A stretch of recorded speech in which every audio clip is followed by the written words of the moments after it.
Om Shanti. Good morning. 10 तारीख के बाबा के महावाक्य हैं। बाबा ने कहा, मीठे बच्चे, माया को वश करने का मंत्र है मन मना भव। इसी मंत्र में सब खूबियाँ समाई हुई हैं। यही मंत्र तुम्हें पवित्र बना देता है। प्रश्न है, आत्मा की सेफ्टी का नंबर 1 साधन कौन सा है और कैसे? बाबा कहते, याद की यात्रा ही सेफ्टी का नंबर 1 साधन है, क्योंकि इस याद से ही तुम्हारे कैरेक्टर सुधरते हैं। तुम माया पर जीत पा लेते हो। याद से पतित कर्म इंद्रियाँ शांत हो जाती हैं। याद से ही बल आता है। ज्ञान तलवार में याद का जौहर चाहिए। याद से ही मीठे सतो प्रधान बनेंगे। कोई को भी नाराज़ नहीं करेंगे। इसलिए याद की यात्रा में कमज़ोर नहीं बनना है। अपने आप से पूछना है कि हम कहाँ तक याद में रहते हैं। ओम शांति। मीठे मीठे रूहानी बच्चों को रोज़ सावधानी ज़रूर देनी होती है। कौन सी सेफ्टी फर्स्ट है? सेफ्टी क्या है? याद की यात्रा ही सेफ्टी का साधन है। बहुत बहुत सेफ रहते हैं अगर हम बाबा की याद में रहते हैं। मूल बात ही बच्चों के लिए यह है, बाप ने समझाया, तुम बच्चे जितना याद की यात्रा में तत्पर रहेंगे उतनी खुशी भी रहेगी और मैनर्स भी ठीक होंगे, क्योंकि पावन भी बनना है, कैरेक्टर्स भी सुधारना है, अपनी जांच करनी है। मेरा कैरेक्टर किसी को दुख देने जैसा तो नहीं है, मुझे कोई देह अभिमान तो नहीं आ जाता है। ये अच्छी रीति अपनी जांच रखनी है। बाप बैठ बच्चों को पढ़ाते हैं, तुम बच्चे पढ़ते भी हो फिर पढ़ाते भी हो। बेहद का बाप सिर्फ पढ़ाते हैं, बाकी तो सब देहधारी हैं। इसमें सारी दुनिया आ जाती है। एक ही बाप विदेही है। वह तुम बच्चों को कहते हैं कि तुमको भी विदेही बनना है। मैं आया हूँ तुमको विदेही बनाने। पवित्र बनकर ही वहाँ जाएंगे। छी को तो साथ ले नहीं जाएंगे। इसलिए पहले पहले मंत्र ही यह देते हैं। माया को वश करने का ये मंत्र है, पवित्र होने का ये मंत्र है। इस मंत्र में बहुत खूबियाँ भरी हुई हैं। इनसे ही पवित्र बनना है, मनुष्य से देवता बनना है। जरूर हम ही देवता थे। इसलिए बाप कहते हैं, अपनी सेफ्टी चाहो, मजबूत महावीर बनना चाहो तो ये पुरुषार्थ करो। बाप तो शिक्षा देते रहेंगे, बल ड्रामा भी कहते रहेंगे। ड्रामा अनुसार बिल्कुल ठीक ही चल रहा है। फिर आगे के लिए भी समझाते रहेंगे। याद की यात्रा में कमज़ोर नहीं बनना है। क्या अंडरलाइन करना है? याद की यात्रा में कमज़ोर नहीं बनना है। बाहर रहने वाली बांधेलियाँ गोपिकाएं जितना याद करती हैं उतना सामने रहने वाले भी याद नहीं करते, क्योंकि उनको तड़पन होती है शिव बाबा से मिलने की। जो मिल जाते हैं उन्हों का पेट जैसे कि भर जाता है। जो बहुत याद करते हैं वह ऊंच पद पा सकते हैं। देखा जाता है अच्छे अच्छे बड़े बड़े सेंटर संभालने वाले मुख्य भी याद की यात्रा में कमज़ोर हैं। याद का जौहर बहुत अच्छा चाहिए। ज्ञान तलवार में याद का जौहर ना होने के कारण किसी को तीर लगता ही नहीं, पूरा मरते नहीं। बच्चे कोशिश करते हैं ज्ञान का बाण लगाकर बाप का बनाएं व मर्जीवा बनाएं, परंतु मरते नहीं। तो जरूर ज्ञान में गड़बड़ है, ज्ञान तलवार में गड़बड़ है। बाबा भल जानते हैं ड्रामा बिल्कुल एक्यूरेट चल रहा है, परंतु आगे के लिए तो समझाते रहेंगे ना। हर एक अपने दिल से पूछे, हम कहाँ तक याद करते हैं? याद से ही बल आएगा। इसलिए कहा जाता है ज्ञान तलवार में जौहर चाहिए। ज्ञान तो बहुत सहज रीति समझा सकते हैं। जितना जितना याद में रहेंगे उतना मीठे, बड़े मीठे बनते जाएंगे। मीठे भी नहीं, बड़े मीठे बनते जाएंगे। तुम सतो प्रधान थे तो बहुत मीठे थे, और अब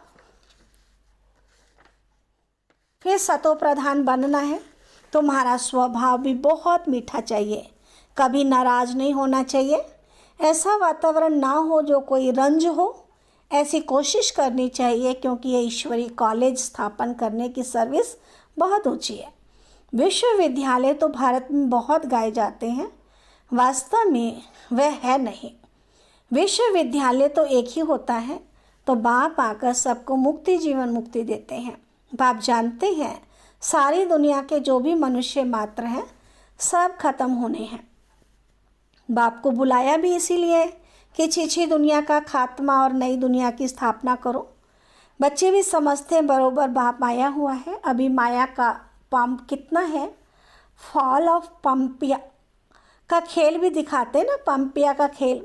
तो बड़े बड़े मकान आदि बना रहे हैं, ये सब माया का पंप। सतयुग में इतने मंजिल के मकान बनते ही नहीं हैं, यहाँ बनते हैं क्योंकि रहने के लिए ज़मीन कम है ना। विनाश जब होता है तब सब बड़े बड़े मकान भी गिर पड़ते हैं। आगे इतनी बड़ी बड़ी बिल्डिंग नहीं बनती थी। बॉम्ब्स जब छोड़ेंगे तो ऐसे गिरेंगे जैसे ताश के पत्ते गिरते हैं। इसका मतलब ये नहीं कि वही मरेंगे बाकी दूर रह जाएंगे, नहीं। जो जहाँ होगा वो चाहे समुंदर पर हो, पृथ्वी पर हो, आकाश में हो, पहाड़ों पर हो, उड़ रहा हो, सब खत्म हो जाएंगे। ये पुरानी दुनिया है ना, जो भी 84 लाख योनियाँ हैं ये सब खत्म हो जानी है। वहाँ नई दुनिया में ये कुछ भी होगा ही नहीं। ना इतने मनुष्य होंगे, ना मच्छर होंगे, ना जीव जंतु आदि होंगे। यहाँ तो ढेर की ढेर है। अब तुम बच्चे भी देवता बनते हो तो वहाँ हर चीज़ सतो प्रधान होती है। यहाँ भी बड़े आदमी के घर में जाएंगे तो बड़ी सफाई आदि रहती है। तुम तो सबसे जास्ती बड़े देवता बनते हो। बड़े आदमी भी नहीं कहेंगे तुम बहुत ऊंच देवता बनते हो। ये कोई नई बात नहीं है। 5000 वर्ष पहले भी तुम ये बने थे नंबर 1। ये इतना किचड़ा आदि वहाँ कुछ भी नहीं होगा। तो बच्चों को बड़ी खुशी होती है, हम बहुत ऊंच देवता बनते हैं। एक ही बाप हमको पढ़ाने वाला है जो हमको बहुत ऊंच बनाते हैं। पढ़ाई में हमेशा नंबरवार पोजीशन वाले होते हैं। कोई कम पढ़ते हैं, कोई जास्ती पढ़ते हैं। अब बच्चे पुरुषार्थ कर रहे हैं, बड़े बड़े सेंटर्स खोल रहे हैं, इसलिए कि बड़ों बड़ों को मालूम पड़े। भारत का प्राचीन राजयोग भी गाया हुआ है।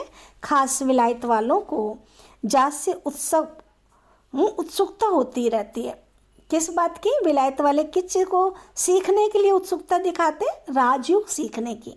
भारतवासी तो तमो प्रधान बुद्धि है, वह फिर भी तमो बुद्धि है, इसलिए उन्हों को शौक रहता है भारत का प्राचीन राजयोग सीखने का। भारत का प्राचीन राजयोग नामी ग्रामी है, जिससे ही भारत स्वर्ग बना था। बहुत थोड़े आते हैं जो पूरी रीति समझते हैं।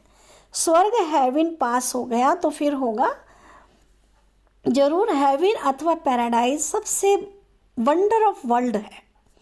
स्वर्ग का कितना नाम वाला है, स्वर्ग और नर्क, शिवालय और वैशाल्य।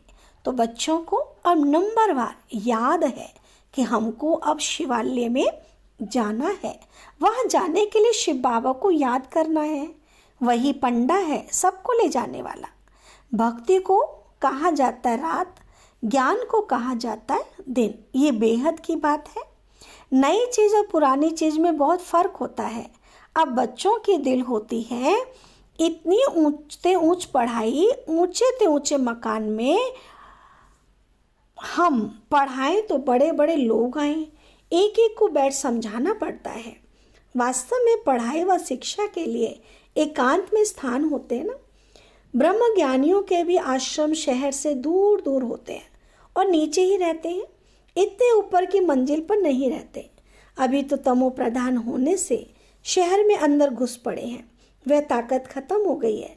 इस समय सबकी बैटरी खाली है। अब बैटरी को कैसे भरना है, ये बाप के सिवाय कोई भी बैटरी चार्ज कर ना सके। तो बच्चों को बैटरी चार्ज करने से ही ताकत आती है। उसके लिए मुख्य है याद। उसमें ही माया के विघ्न भी पड़ते हैं। कोई तो सर्जन के आगे सच बतलाते हैं, कोई छिपा लेते हैं। अंदर में जो खामियां हैं वह तो बाप को बतलानी पड़े ना। इस जन्म में जो पाप किए हैं वह अविनाशी सर्जन के आगे वर्णन करना चाहिए, नहीं तो वह दिल अंदर खाता रहेगा। सुनाने के बाद फिर खाएगा नहीं, अंदर रख लेना। ये नुकसान कारक है। जो सच्चे सच्चे बच्चे बनते हैं वे सब बाप को बतला देते हैं इस जन्म में ये पाप किए हैं। दिन प्रतिदिन बाप जोर देते रहते हैं ये तुम्हारा अंतिम जन्म है, तमो प्रधान से पाप तो जरूर होते होंगे ना। तो बाबा कहते हैं मैं बहुत जन्मों के अंत में जो नंबर 1 पतित बना है उनमें ही प्रवेश करता हूँ, क्योंकि उनको ही फिर नंबर 1 में जाना है। बहुत मेहनत करनी पड़ती है इस जन्म में, ये सब सच बताना पड़े। ये जन्म जो बाबा कहते हैं अंतिम जन्म है, इस जन्म में जो भी पाप हुए हैं कईयों को पता ही नहीं पड़ता कि हम क्या कर रहे हैं, सच नहीं बताते, कोई कोई सच बता देते हैं। तो बाबा ने समझाया बच्चे तुम्हारी कर्म इंद्रियां शांत तब होती हैं जब कर्मातीत अवस्था बनती है। जैसे मनुष्य बूढ़े होते हैं तो कर्म इंद्रियां ऑटोमेटिकली शांत हो जाती हैं। इसमें तो छोटेपन में सब शांत हो जाना चाहिए, योग बल में अच्छी तरह रहें तो सब बातों की एंड हो जाए। वहाँ कोई ऐसी गंदी बीमारी कीचड़ पट्टी आदि कुछ होता नहीं, मनुष्य बड़े साफ शुद्ध रहते हैं। वहाँ है ही राम राज्य और यहाँ है रावण का राज्य। तो अनेक प्रकार की गंदगी की बीमारी आदियाँ हैं, सत्यों में कुछ नहीं होती है, बात मत पूछो। नाम ही कितना फर्स्ट क्लास है, स्वर्ग नई दुनिया, बड़ी सफाई रहती है। तो बाप समझाते हैं इस पुरुषोत्तम संगम युग पर ही तुम ये सब बातें सुनते हो, कल नहीं सुनते थे। कल मृत्यु लोक के मालिक थे, आज अमर लोक के मालिक बनते हो, निश्चय हो जाता है। कल मृत्यु लोक में थे, अभी संगम युग पर आने से अमर लोक में जाने के लिए तुम पुरुषार्थ कर रहे हो। पढ़ाने वाला भी अब मिला है जो अच्छी रीति पढ़ते हैं तो पैसा आदि भी अच्छा कमाते हैं। बलिहारी पढ़ाई की ही कहेंगे ना, ये भी ऐसे है। इस पढ़ाई से तुम बहुत ऊंच पद पाते हो। अभी तुम रोशनी में हो, ये भी सिवाय तुम बच्चों के और कोई को मालूम नहीं। तुम भी फिर घड़ी घड़ी भूल जाते हो, पुरानी दुनिया में चले जाते हो। भूलना माना पुरानी दुनिया में चले जाना। अभी तुम संगम युगी ब्राह्मणों को मालूम है कि हम कलयुग में नहीं हैं, ये सदैव याद रखना है। हम नए विश्व के मालिक बन रहे हैं। बाप हमको पढ़ाते ही है नई दुनिया में जाने के लिए। यह है शुद्ध अहंकार और वह है अशुद्ध अहंकार। तो तुम बच्चों को तो कभी अशुद्ध ख्यालात भी नहीं आने चाहिए। पुरुषार्थ करते करते आखिरी पिछाड़ी में रिजल्ट निकलेगी।